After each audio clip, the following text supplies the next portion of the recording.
going to a different economy, and we're going to be learning more about that as we go. But clearly, we're learning that things can be done from remote locations. We're learning that technology can replace people even more than we thought.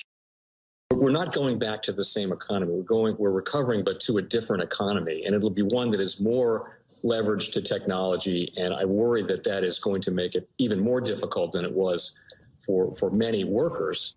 In Silicon Valley, and my friends who work in technology know that what we did to the manufacturing workers, we are now going to do to the retail workers, the call center workers, the fast food workers, the truck drivers, and then even bookkeepers, accountants, insurance agents, lawyers, and on through the economy. So what happened to the manufacturing workers is a very clear sign. This effort, and China has big plans for this. They intend to seed their digital yuan into the global environment by giving it away to visitors at next winter's Olympics. When they arrive at the airport, they're going to get yuan digital wallets. They're going to receive digital yuan. They're going to use it throughout their visits to Beijing, and then they're going to take it back to their home countries. They see this as a huge advantage. Why? Because who controls the underlying protocols, who controls the underlying standards of the future of money will control the future of money. Welcome to the Crypto Teacher. And guys, I come back with that video just to make you think.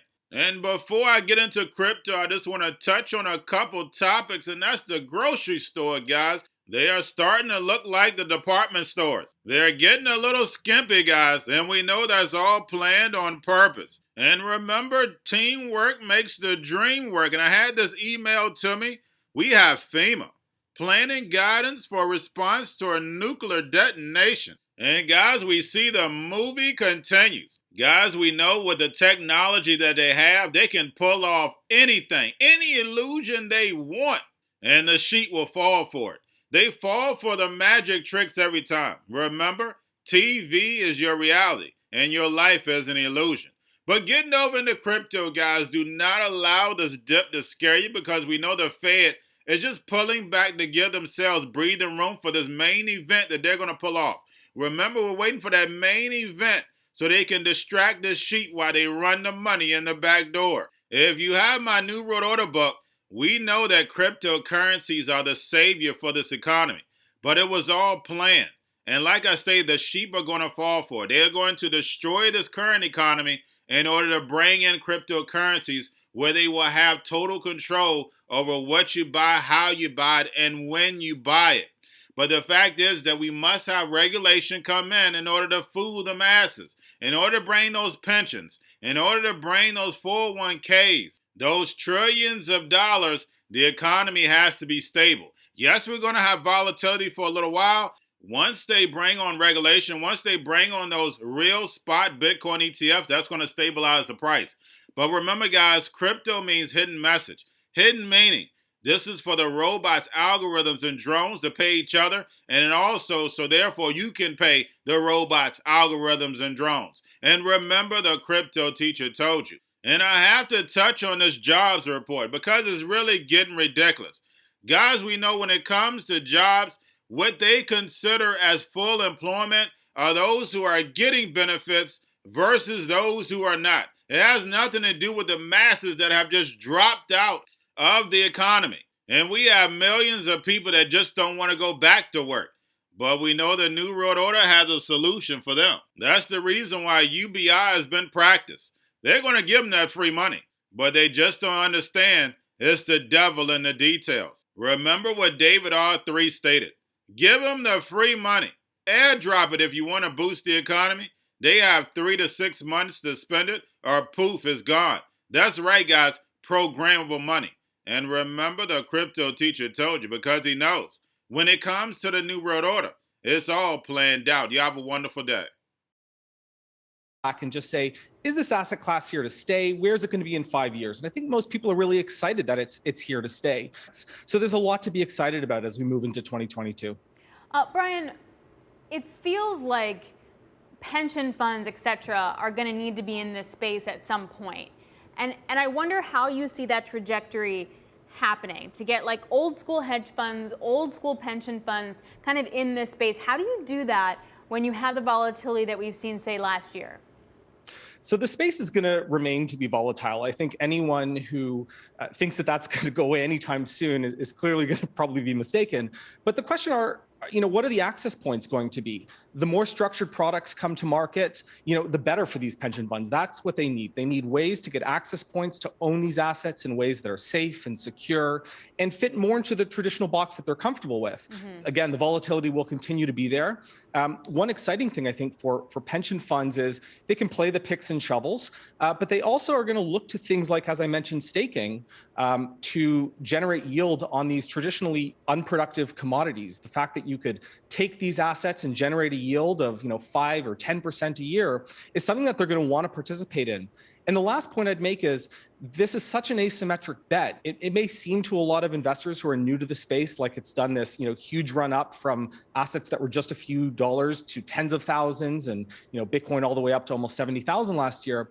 But in 5 years from now, where can these assets go if they continue to get support globally?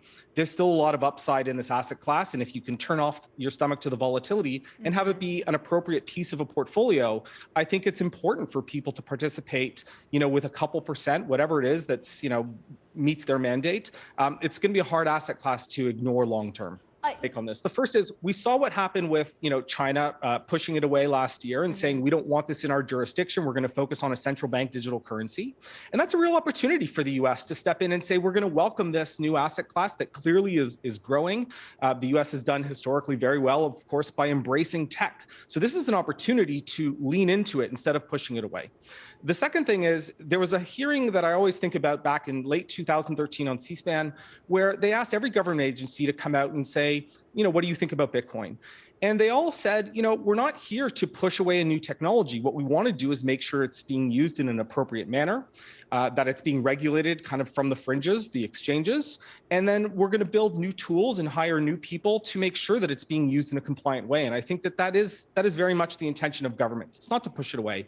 It's to make sure that it's being used in an appropriate way. And they'll find ways to do it. And there already are technologies and great platforms that are focusing on that. Betsy, this is exactly what you said happened last time. I think you called it super duper weird last time, that breakdown between the two surveys where you saw jobs numbers that were disappointing, but the unemployment number much better than anticipated. Why didn't it catch up this time? What's the difference between those two and how they're kind of compiled that might explain the differences we're seeing here? Yeah, so I'm looking at the number right now. So just to tell you, 650,000 people became employed. So we had an increase in employment of 650,000 people. How do you do that if you're only adding roughly 200,000 jobs, right? So the math just doesn't add up. Most powerful person in the world is the storyteller.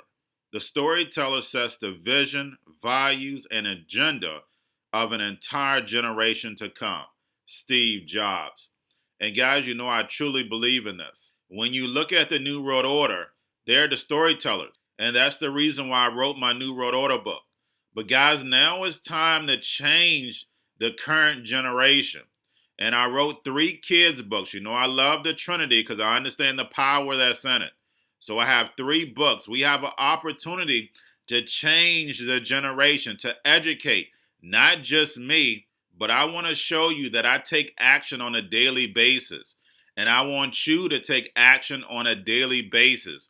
Whether it's your job, whether it's in your community, we have an opportunity right now to educate the masses. I posted this on my Twitter account. Please share, but this is a short clip of the 3 books. There's going to be a clothing line and action figures. Please get these books for your kids, nephews, cousins, friends, so therefore we can start the re-education now. Because as we see, the 4th Industrial Revolution foundation is definitely here. Robots, algorithms, drones, taking humanity out the picture. We have to re-educate. But let's get into the video. Part 1. King Joshua and Grandma Tam save the village. Part 2. King Joshua and Grandma Tam save New York from COVID-33. Part 3. King Joshua and Grandma Tam goes to China. It's mandatory to get part 1, part 2, and part 3 of this series. It's time to re-educate Generation Z.